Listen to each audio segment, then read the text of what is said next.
बिस्मिल्लाहिर्रहमानिर्रहीम। अस्सलामु अलैकुम वरहमतुल्लाहि वबरकातुहू।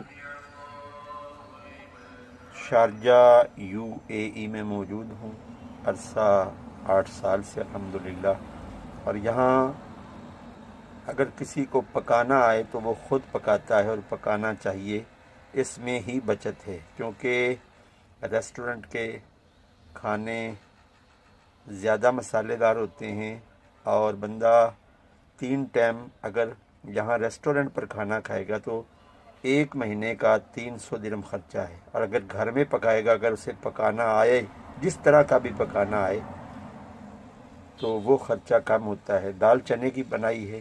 थाली में मैंने पुदीने की चटनी, अचार, प्याज और नींबू रखा है।